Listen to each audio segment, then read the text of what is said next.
Jā, man ir tas gods pastāstīt par šo brīnišķīgo projektu Bioloģika.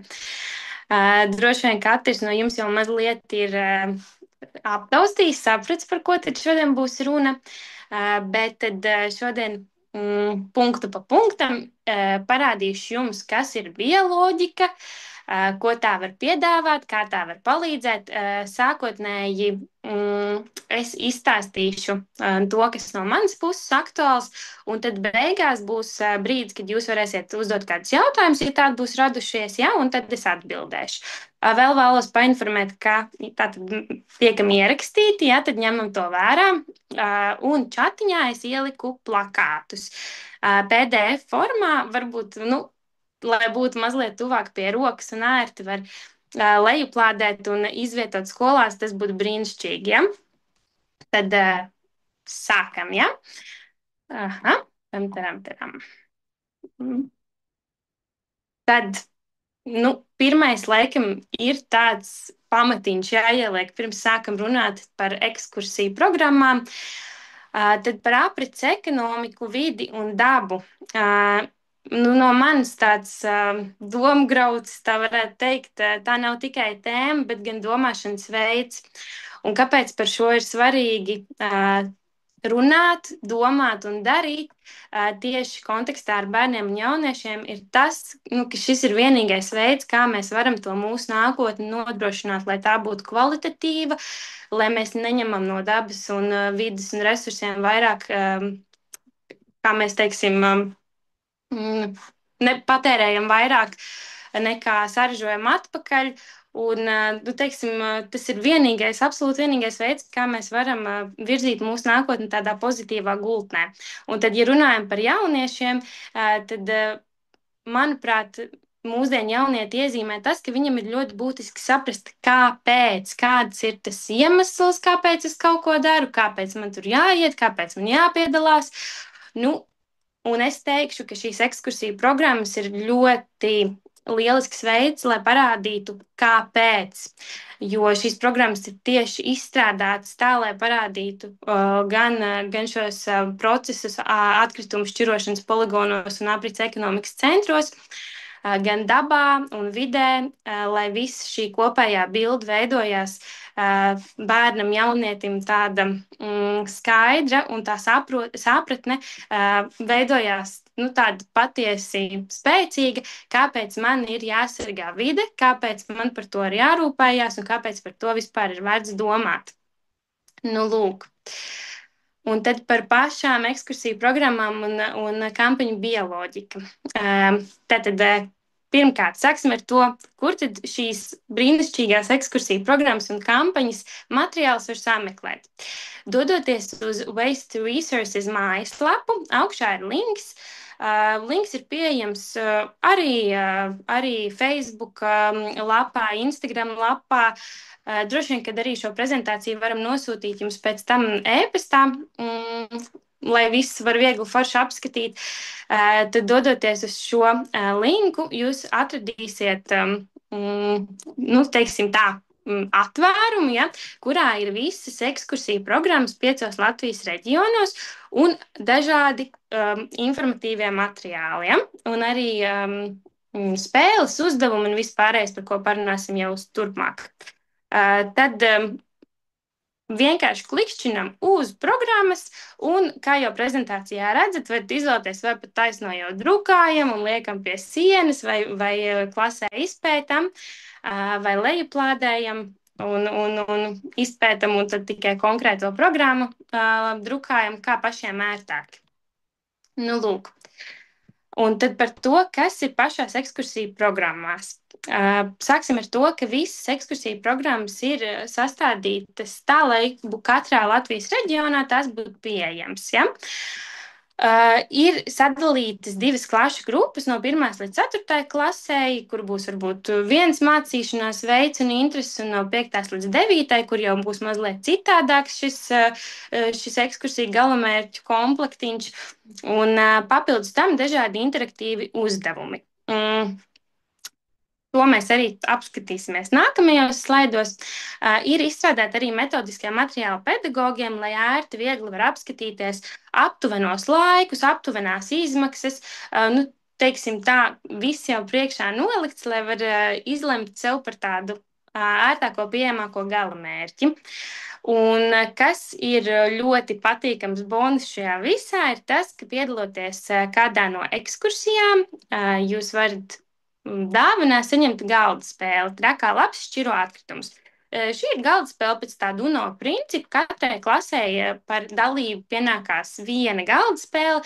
Ekskursijās jūs varat doties kaut vai visās 20 programmās, bet galda spēle gan varēs saņemt vienu. Šī informācija arī ir atrodama pie ekskursiju programmām, ja vēlaties sīkāk, bet principā jums to izsūta uz tuvāko Omnibus pakomātu pēc tam, kad jūs esat aizpildījuši atgriezeniskās saitītes anketu. Nu, lūk, tad, jā, šeit par galda spēli kā tā izskatās, un princips ir ļoti vienkārši. Jūs doties ekskursijā, sabildējat, safečējat, safilmējat, kā pašiem ērtāk. Dažus fotomirkļus ieliekat arī anketā, lai tiešām ir skaidrs, ka jūs esat bijuši šajā ekskursijā un aizpildat to atgrieznisko saitīti, un dāvanā jums tiek nosūtīta galda spēle. Nu, lūk. Tad par pašām ekskursiju programmām. Tātad tas ir sadalīts divās tādās A4 lapās, lai būtu ērti saprotami bērniem. Varat, teiksim, no praktiskā viedokļa skolā varat izdrukāt divas A4 lapiņas, salikt kopā. Ja kādam ir A3 printers brīnišķīgi, tad var salikt vienā PDF-ā un arī drukāt lielajā formātā. Pirmajā lapā ir karte, lai bērniem ir skaidri saprotams, uz kurien tad dodas, kāds ir tas ceļš, lai rodās jau kaut kāds priekšstats. Un otrajā lapā ir tāds detalizētāks apraksts par ekskursiju, mazliet kādu fotoattēli, lai ieskicētu to ekskursijas aptuveno vīziju, kāds varētu izskatīties. Nu, lūk, un apakšējā daļā ir arī norādīta informācija par mērķa auditoriju, aptuveno ilgumu un aptuvenām izmaksām.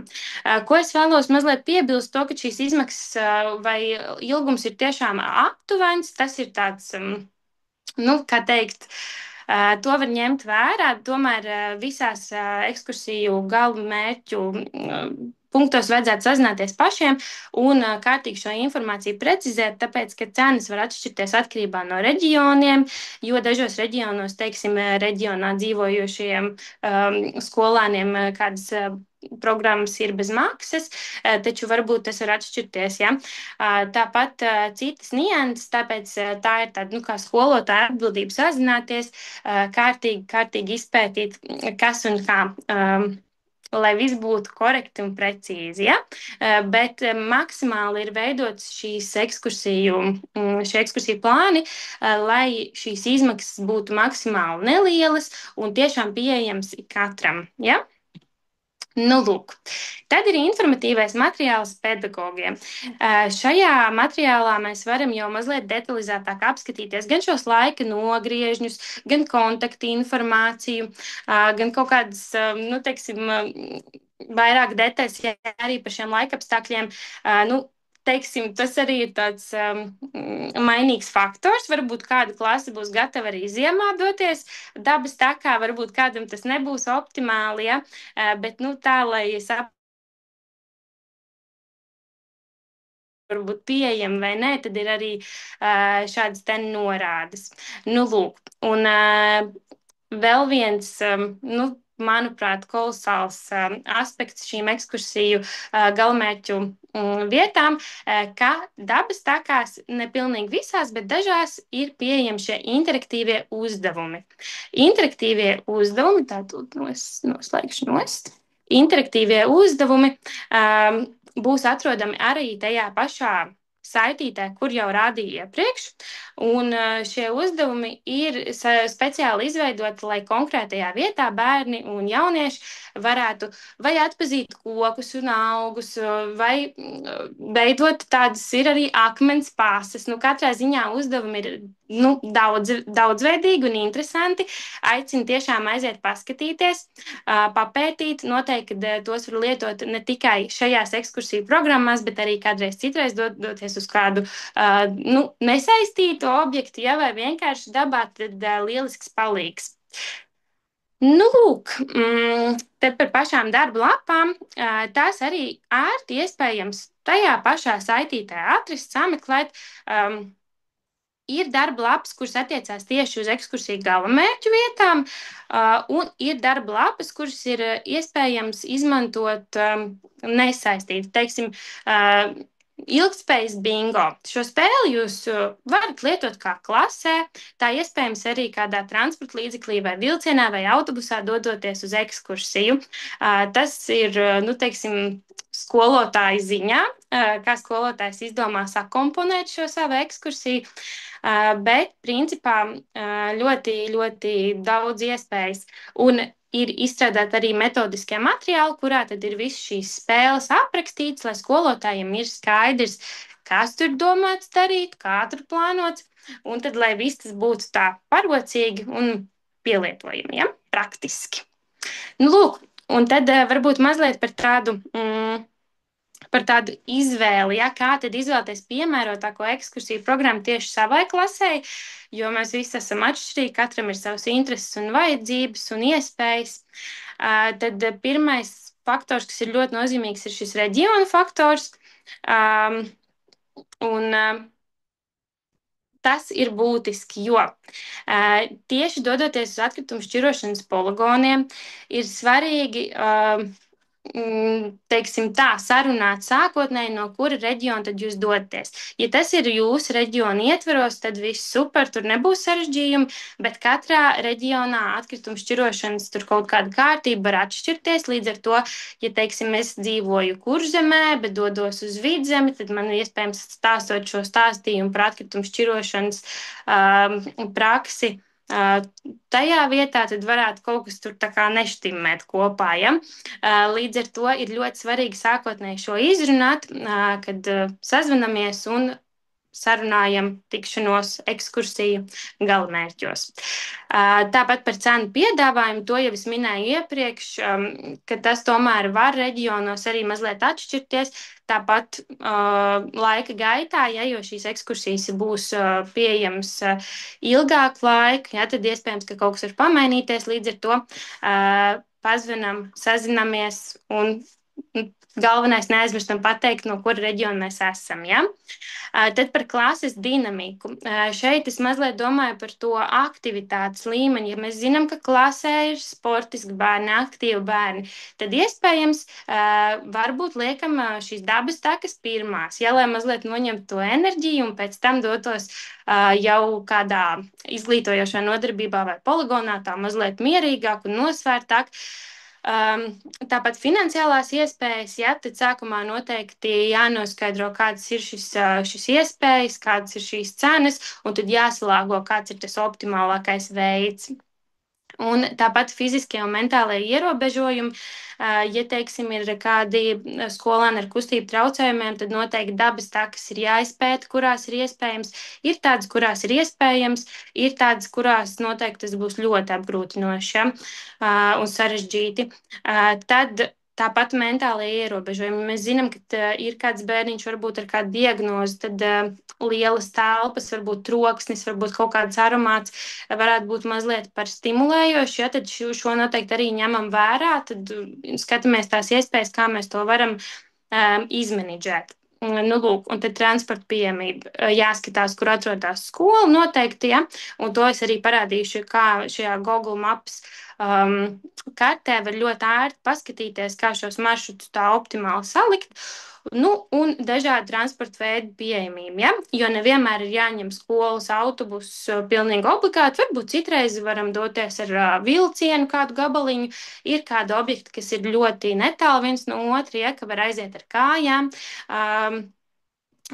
No objekta līdz objektam, ja? Tā kā tas arī ir faktors, cik ir šī rocība. Nu, lūk, tā. Tad dodamies tālāk. Tad par maršrutu, tādu plānošanu, optimizēšanu, šis tāds Angliski sakot, lifehacks vai triks, kā vispār ļoti forši var, manuprāt, um, nu, plānot maršrutus. Ja? Tad Google Maps kartēs gan jau, ka esam lietojuši, varbūt, ka kāds ne. Tad ievedam mūsu vēlamo galamērķi un klikšķinam uz norādēm. Pēc tam, kad noklikšķinām uz norādēm, mums parādās augšā, mēs redzam, tā, labajā pusītē augšā, mēs redzam, ka parādās papildus lodziņš. Un šajā papildus lodziņā mēs varam pievienot papildus galamērķus, un, nu, cik tad nu, mums tur tīk. Un noteikti neaizmirst mūsu skolu sākotnējo izejas to punktu arī, ja? Pievienot. Nu, lūk, un kad ir savadīti visi mūsu galamērķi, tad mēs varam ar šo ikoniņu, kur ir, ceru, ka varat labi saskatīt, 6 punktiņi. Turot šo ikoniņu, varam pavilkt uz augšu, uz leju, lai izveidojās maksimāli tāds optimāls maršruts. Ja? Nu, lai, teiksim, nemetam liekus līkumus. Tātad šis būs tas, kas būs atkarīgs arī no tā, kur jūs tieši konkrēti atrodaties dotajā brīdī. Nu, lūk, nu, tas īsumā arī viss. Ceru, ka jums tāpa skaidrāk, ceru, ka jums tāpa arī kaut kāda, nu, kā teikt, kāķis lūpā, ka gribās doties ekskursijā. Un, jā, ja vēl nesakojat līdzi, sakojiet līdzi sociālajos tīklos, skatieties, kas jauns, kas interesants, izpētiet ekskursiju programmas, un es ceru, ka jums visiem būs lielisks ekskursijas. Tad vai ir kādi jautājumi vēl papildus varbūt? Ies čatiņā. Tā, skatos, ka mums jau te Sandra ir atbildējusi. Jā, par autobusiem, ekskursijai, jā, tas gan ir pašiem. Jāskatās, varbūt ir kāds pašvaldība atbalsts vai kā citādi, bet tas ir jūsu rokās. Nu, lūk, tā. Vai vēl kas var būt? Ja? Jā, jāmetās iekšā.